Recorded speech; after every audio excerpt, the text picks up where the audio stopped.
Chapter 13.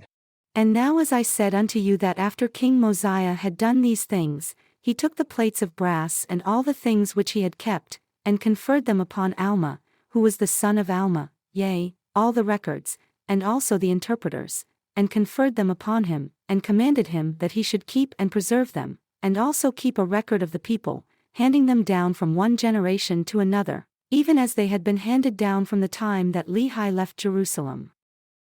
Now when Mosiah had done this, he sent out through all the land, among all the people, desiring to know their will concerning who should be their king.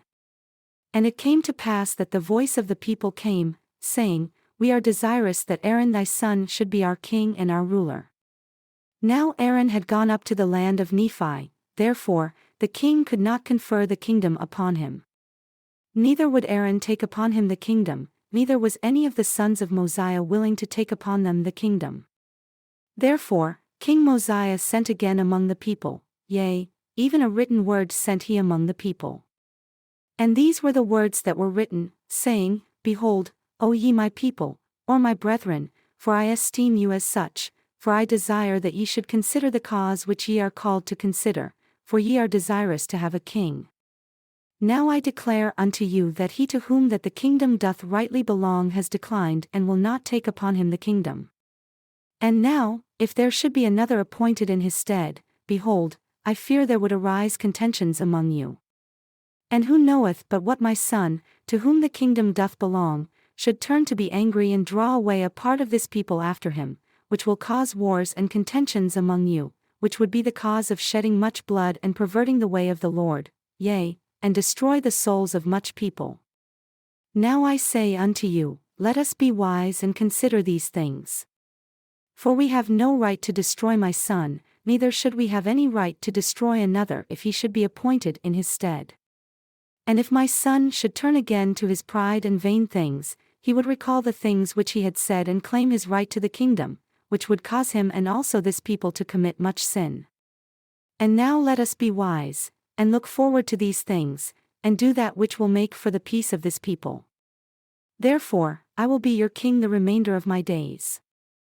Nevertheless, let us appoint judges to judge this people according to our law, and we will newly arrange the affairs of this people. For we will appoint wise men to be judges that will judge this people according to the commandments of God.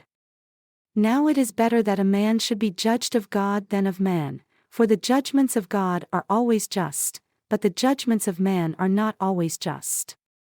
Therefore, if it were possible that ye could have just men to be your kings, who would establish the laws of God and judge this people according to his commandments, yea, if ye could have men for your kings who would do even as my father Benjamin did for this people, I say unto you, if this could always be the case, then it would be expedient that ye should always have kings to rule over you. And even I myself have labored with all the power and faculties which I have possessed to teach you the commandments of God and to establish peace throughout the land, that there should be no wars nor contentions, no stealing, nor plundering, nor murdering, nor any manner of iniquity. And whosoever has committed iniquity, him have I punished according to the crime which he has committed, according to the law which hath been given to us by our fathers. Now I say unto you that because all men are not just, it is not expedient that ye should have a king or kings to rule over you. For behold, how much iniquity doth one wicked king cause to be committed, yea, and what great destruction.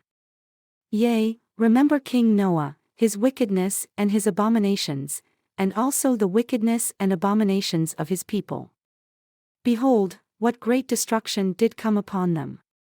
And also because of their iniquities they were brought into bondage. And were it not for the interposition of their all-wise Creator, and this because of their sincere repentance, they must have unavoidably remained in bondage until now. But behold, he did deliver them because they did humble themselves before him, and because they cried mightily unto him, he did deliver them out of bondage. And thus doth the Lord work with his power in all cases among the children of men, extending the arm of mercy towards them that put their trust in him. And behold, now I say unto you, ye cannot dethrone an iniquitous king save it be through much contention and the shedding of much blood. For behold, he has his friends in iniquity, and he keepeth his guards about him, and he teareth up the laws of those who have reigned in righteousness before him, and he trampleth under his feet the commandments of God. And he enacteth laws and sendeth them forth among his people, yea, laws after the manner of his own wickedness, and whosoever doth not obey his laws, he causeth to be destroyed. And whosoever doth rebel against him, he will send his armies against them to war, and if he can, he will destroy them. And thus an unrighteous king doth pervert the ways of all righteousness. And now behold, I say unto you, it is not expedient that such abominations should come upon you. Therefore, choose you by the voice of this people, judges, that ye may be judged according to the laws which have been given you by our fathers, which are correct and which were given them by the hand of the Lord. Now it is not common that the voice of the people desireth anything contrary to that which is right, but it is common for the lesser part of the people to desire that which is not right. Therefore, this shall ye observe and make it your law, to do your business by the voice of the people. And if the time cometh that the voice of the people doth choose iniquity, then is the time that the judgments of God will come upon you. Yea, then is the time he will visit you with great destruction, even as he has hitherto visited this land. And now, if ye have judges, and they do not judge you according to the law which has been given, ye can cause that he may be judged of a higher judge. If your higher judges do not judge righteous judgments, ye shall cause that a small number of your lower judges should be gathered together, and they shall judge your higher judges according to the voice of the people. And I command you to do these things in the fear of the Lord. And I commanded you to do these things, and that ye have no king, that if these people commit sins and iniquities, they shall be answered upon their own heads. For behold, I say unto you, the sins of many people have been caused by the iniquities of their kings, therefore their iniquities are answered upon the heads of their kings. And now I desire that this inequality should be no more in this land, especially among this my people. But I desire that this land be a land of liberty, and every man may enjoy his rights and privileges alike, so long as the Lord sees fit that we may live and inherit the land, yea, even as long as any of our posterity remains upon the face of the land.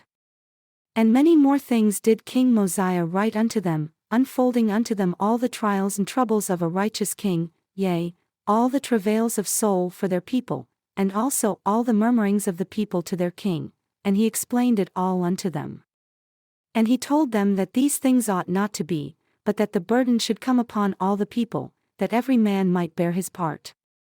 And he also unfolded unto them all the disadvantages they labored under by having an unrighteous king to rule over them, yea, all his iniquities and abominations, and all the wars, and contentions, and bloodshed, and the stealing, and the plundering, and the committing of whoredoms, and all manner of iniquities which cannot be enumerated, telling them that these things ought not to be, that they were expressly repugnant to the commandments of God. And now it came to pass, after King Mosiah had sent these things forth among the people, they were convinced of the truth of his words. Therefore, they relinquished their desires for a king and became exceedingly anxious that every man should have an equal chance throughout all the land, yea, and every man expressed a willingness to answer for his own sins. Therefore, it came to pass that they assembled themselves together in bodies throughout the land, to cast in their voices concerning who should be their judges to judge them according to the law which had been given them. And they were exceedingly rejoiced because of the liberty which had been granted unto them. And they did wax strong in love towards Mosiah, yea, they did esteem him more than any other man. For they did not look upon him as a tyrant who was seeking for gain, yea, for that lucre which doth corrupt the soul, for he had not exacted riches of them, neither had he delighted in the shedding of blood, but he had established peace in the land. And he had granted unto his people that they should be delivered from all manner of bondage. Therefore they did esteem him, yea, exceedingly beyond measure. And it came to pass that they did appoint judges to rule over them, or to judge them according to the law, and this they did throughout all the land. And it came to pass that Alma was appointed to be the chief judge, he being also the high priest, his father having conferred the office upon him and had given him the charge concerning all the affairs of the church. And now it came to pass that Alma did walk in the ways of the Lord, and he did keep his commandments, and he did judge righteous judgments. and there was continual peace through the land. And thus commenced the reign of the judges throughout all the land of Zarahemla, among all the people who were called the Nephites, and Alma was the first and chief judge. And now it came to pass that his father died, being 82 years old, having lived to fulfill the commandments of God. And it came to pass that Mosiah died also, in the 33rd year of his reign, being 63 years, making in the whole 509 years from the time Lehi left Jerusalem. And thus ended the reign of the kings over the people of Nephi. And thus ended the days of Alma, who was the founder of their church.